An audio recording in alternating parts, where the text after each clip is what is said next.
اعوذ باللہ من الشیطان الرجیم بسم اللہ الرحمن الرحیم۔ دوستو، آج ہم جانیں گے کہ ہومیوپیتھک پوٹنسی کو سلیکٹ کیسے کیا جاتا ہے، کون سے مریضوں کو لو پوٹنسی دی جاتی ہے، کون سے مریضوں کو میڈیم پوٹنسی دی جاتی ہے اور کون سے مریضوں کو ہائی پوٹنسی دی جا سکتی ہے۔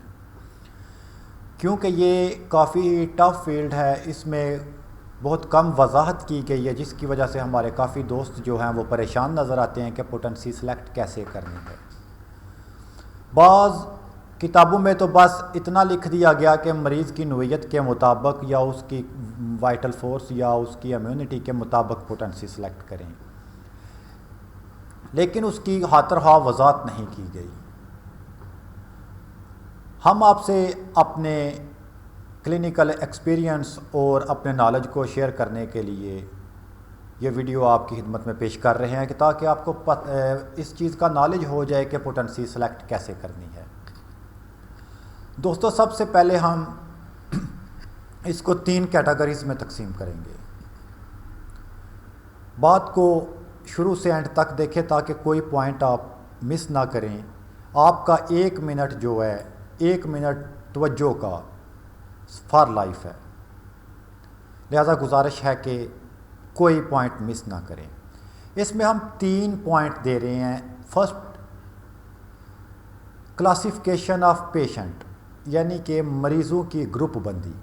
3 گروپ مریضوں کے بنائے ہیں، یعنی کہ کلاسیفیکیشن آف پیشنٹ، مریضوں کی گروپ بندی۔ مریضوں کی طبیعت کے حساب سے پوٹنسی سلیکٹ کرنا سب سے مین، سب سے اہم نقطہ ہے۔ فرسٹ آف آل ہم 3 مریضوں کے گروپوں کا مطالعہ کریں گے۔ پہلا گروپ حساس مریضوں کا گروپ ہے۔ اس کی جو ہے وضاحت ہم توضیح آگے دیکھتے ہیں، پہلے گروپس دیکھ لیں۔ پہلا گروپ ہے حساس مریضوں کا۔ دوسرا گروپ درمیانی طبیعت کے مریض ہیں جو نہ حساس ہیں اور نہ ہی غیر حساس ہیں۔ تیسرا گروپ ہے غیر حساس مریضوں کا۔ اب ہم اس بات کو سمجھ لیتے ہیں تاکہ ہمیں پوٹنسی سلیکٹ کرنے میں کوئی دشواری نہ ہو۔ حساس طبیعت کے مریض ایسے مریض ہوتے ہیں جن میں حساسیت کی زیادتی ہوتی ہے۔ سب سے پہلے ہم لفظ حساس کو سمجھ لیتے ہیں تاکہ بات کی وضاحت مکمل ہو جائے، مکمل توضیح ہو جائے۔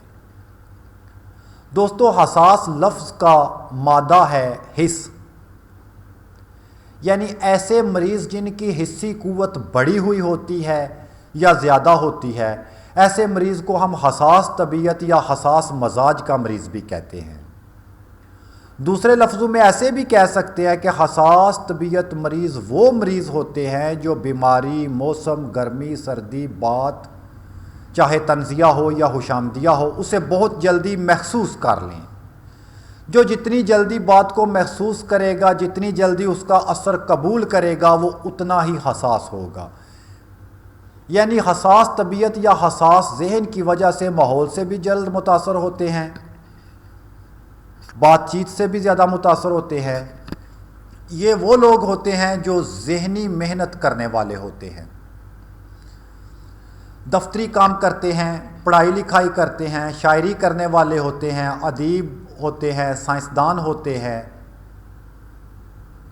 یا پھر غیر کاروباری یا کسی پیشہ سے منسلک نہیں، ایسے افراد جو ہر چھوٹی سے چھوٹی بات پر اپنا نظریہ قائم کر کے یا تو بہت جلد طیش میں غصہ میں آ جاتے ہیں یا ناراض ہو جاتے ہیں یا کسی کی خوشامد کی وجہ سے فوری فدا ہو جاتے ہیں۔ ایسے لوگوں کو ہم حساس طبیعت کے لوگ شمار کرتے ہیں۔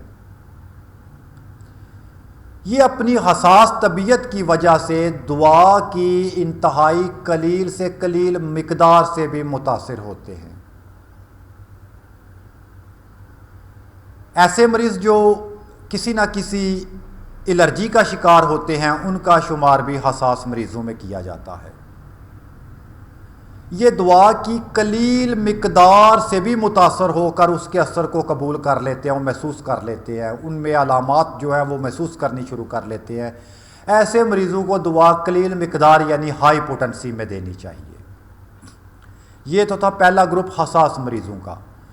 اب ہم دوسرا گروپ دیکھتے ہیں جو ہے غیر حساس مریض، یعنی ایسے مریض ہوتے ہیں جن میں حساسیت یا محسوس کرنے والے حس کی کمی ہوتی ہے، ایسے لوگوں میں برداشت زیادہ ہوتی ہے، بے پرواہ قسم کے لوگ ہوتے ہیں، سوچ بچار سے ان کا تعلق کم ہوتا ہے۔ برداشت یا بے پرواہی کی کیفیت ان کی مضبوطی کی علامت ہے، لہٰذا قلیل مقدار میں ان کے اندر مزاحمت پیدا نہیں ہوگی کیونکہ ان میں حساسیت کی کمی ہوگی۔ ایسے لوگوں کو کثیر مقدار دعا یا لو پوٹنسی کی ضرورت ہوگی جو وقفہ وقفہ سے دہرائی جائے گی تاکہ ان کے اندر بالمثل علامات پیدا کرے اور مزاحمت پیدا کرے۔ غیر حساس لوگ محنتی جسمانی محنت کرنے والے ہوتے ہیں، مزدور ٹائپ لوگ ہوتے ہیں، ان میں برداشت زیادہ ہوتی ہے، حساسیت کم ہوتی ہے، لہٰذا یہ فوری طور پہ علامات کو محسوس نہیں کرتے۔ ان میں علامات کو پیدا کرنے کے لیے دعا کی کثیر مقدار کی ضرورت ہوتی ہے، یعنی کثیر مقدار کے لیے ہم دعا کو لو پوٹنسی میں استعمال کرتے ہیں۔ دوستو تیسرا طبقہ، پہلا تو ہو گیا حساس، دوسرے ہو گئے غیر حساس، تیسرا طبقہ ہوگا درمیانی طبیعت کے لوگ۔ درمیانی طبیعت کے لوگ وہ لوگ ہوتے ہیں جن کی طبیعت اعتدال پر ہوتی ہے، نہ تو زیادہ جسمانی محنت کرنے والے اور نہ ہی زیادہ ذہنی محنت کرنے والے ہوتے ہیں۔ موسم کی تبدیلی بھی ان پر فوری اثر انداز نہیں ہوتی جب تک وہ اپنے ایک حد تک اثر نہ کرے ان پہ، گرمی سردی کی وجہ سے فی الفور متاثر نہیں ہوتے، لیکن ایک حد پر ہوتے ہیں متاثر جو حساس کی نسبت ان میں برداشت زیادہ ہوتی ہے۔ ایسے مریضوں کو ہم درمیانی پوٹنسی دیں گے۔ فار ایگزامپل حساس مریض ہیں جو ہم ان کو 5 LM 6 LM دیتے ہیں، جو غیر حساس ہیں ان کو 1 LM 2 LM کی پوٹنسی دیتے ہیں، یا جو درمیانے ہیں ان کو 3 LM یا 4 LM دیتے ہیں۔ یہ تو مریضوں کی کلاسیفیکیشن تھی۔ اب ہم دیکھتے ہیں دعاؤں کی کلاسیفیکیشن، یعنی کلاسیفیکیشن آف میڈیسن یا کلاسیفیکیشن آف ریمیڈیز۔ ان کو ہم 2 گروپس میں تقسیم کرتے ہیں۔ پہلا گروپ نسوڑز یا زہریلی ادویات ہیں، یا جو نسوڑز گروپ سے بنتی ہیں، جن میں جراثیم بیکٹیریا وغیرہ سے اخذ کی جا رہی ہوتی ہیں، جو ایسی ادویات مثلا میڈورینم، ٹیوبرکولینم، بیسیلینیم وغیرہ، یہ ہمیشہ قلیل ترین مقدار میں استعمال ہوں گی، یعنی ہائی پوٹنسی میں۔ ان کا تو لو پوٹنسی کا کوئی کنسیپٹ ہی نہیں ہے۔ دوسرے گروپ کی جو دوائیں ہیں، نہ تو وہ نسوڑ سے بنتی ہیں اور نہ ہی زہریلی ہوتی ہیں، وہ لو پوٹنسی میں یا میڈیم پوٹنسی یا ہائی پوٹنسی تینوں میں استعمال کی جا سکتی ہیں، یعنی وہ لو پوٹنسی میں بھی زہریلے اثرات نہیں رکھتی، جیسا کہ ایکونائٹ ہے، بیلاڈونا ہے، برایونیا ہے، ایسی ادویات ہیں جو یہ ہائیڈراسٹس ہے، بربرس ہے، یہ تمام پوٹنسیوں میں استعمال کی جا سکتی ہیں۔ یعنی کہ کلاسیفیکیشن آف میڈیسن میں ہم صرف ہائی پوٹنسی کے لیے نسوڑ گروپ اور زہریلی میڈیسن جیسے کہ لیکسز ہے، کروٹیلس وغیرہ ہے، ان کو علیحدہ کرتے ہیں۔ تیسری چیز ہے، یہ تو جرنل ہے، یہ تو ہر ایک مریض پہ ہم اپلائی کرتے ہیں، اس میں کوئی خاص توجہ کی ضرورت نہیں، یہ بس یاد رکھنے والی بات ہوتی ہے۔ اہم بات تھی کلاسیفیکیشن آف پیشنٹ، اور آگے کی جو بات ہے کلاسیفیکیشن آف ڈیزیز، یہ بہت عام ہے۔ دوستو ایکیوٹ کیسز اور کرانک کیسز ہم 2 گروپ میں ان کو تقسیم کرتے ہیں کلاسیفیکیشن آف ڈیزیز کو۔ ایک ایکیوٹ ڈیزیز ہیں اور دوسری جو ہے وہ کرانک۔ ایکیوٹ کیسز میں مرض کا حملہ شدت سے ہوتا ہے، مریض کی امیونٹی فوراً گری ہوتی ہے، ایسی حالت میں مریض حساس ہوتا ہے، تکلیف کو کافی حد تک محسوس کرتا ہے۔ ایسے مریضوں کو ہمیشہ قلیل مقدار یعنی ہائی پوٹنسی استعمال کروائی یا میڈیم پوٹنسی بھی استعمال کروائی جا سکتی ہے۔ کرانک کیسز میں مرض آہستہ آہستہ اپنا سفر جاری رکھتا ہے۔